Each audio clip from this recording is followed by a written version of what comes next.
చూసిన దగ్గర నుంచి నాకు ఇంకా బాధ అనిపించింది. ఈ రోజు నా వెనకాల ఎవరు రాలేదు. మా ఊరోళ్ళు ఎవరిని అడిగితే ఎవరు నాకు సపోర్ట్ చేయలేదండి.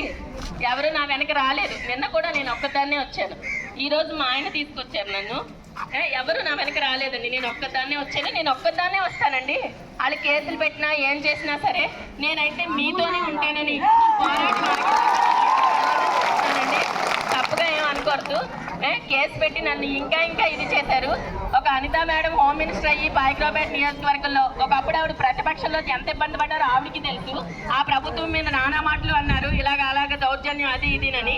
ఈ రోజు మరి కేసుల్లో పేరు 5 నిమిషాలు మాట్లాడితే కేసులు రాసేయడం ఏంటండి? ఇక్కడ ఏమైనా దౌర్జన్యం చేశారా? నేనేమైనా వచ్చి మిమ్మల్ని అందరిని రెచ్చగొట్టానా? దౌర్జన్యం అంటే ఏంటి? పోలీసుల్ని ఊరి లోపలికి అడిగట్టివ్వకూడదు, అది దౌర్జన్యం. ఎంతమంది పోలీసులు మీ చుట్టూ కూర్చున్నారు. మీరు ఏమన్నా అంటున్నారా? కర్రలు కత్తులు పట్టుకుని ఏమన్నా వాళ్ళ మీదకి వెళ్తున్నారా మీరు? మరి దేని గురించి పెడతారండి కేసులు?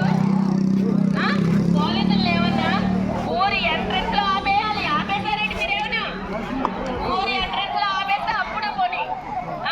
మీ ఊరు చుట్టూ మీరు చుట్టూ పోలీసులు ఉన్నారు. ఎంతమంది పోలీసులు తెచ్చుకున్నారు? మీరేదో శాంతియుతంగా ధర్నా చేసినప్పుడు వాళ్ళకి కొంచెమన్నా జాలి కనికర ఉంటే ఒక టెంట్ వేయాలండి. అది పద్ధతి అంటే.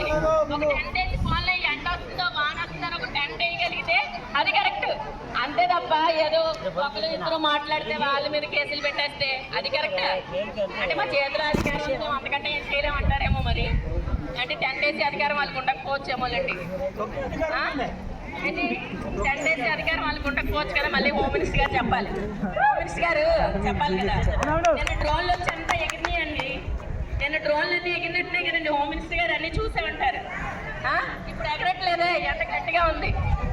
ఎగిరిందండి, తెలియట్లేదు. అదే వర్షం పడుతుంది కదా.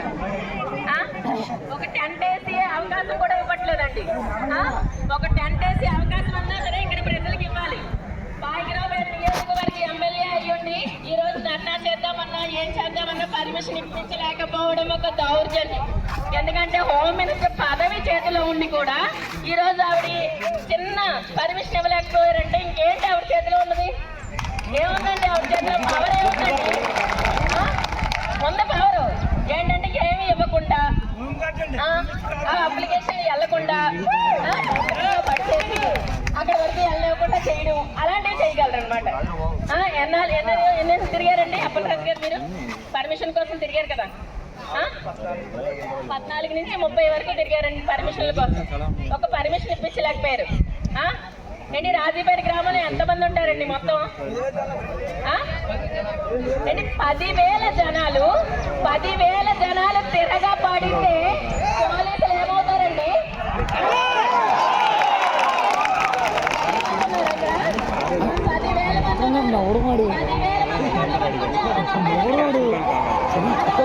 10,000 తెలియట్లేదు.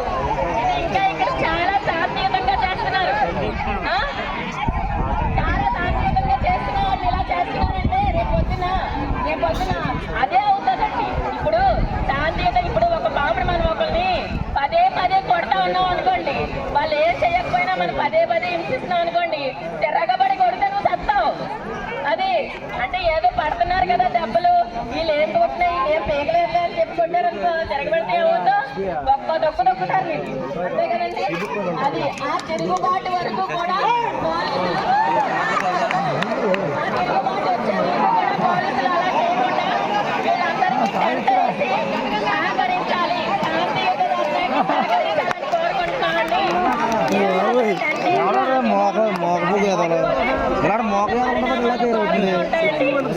అందరికీ తెలియజేయండి.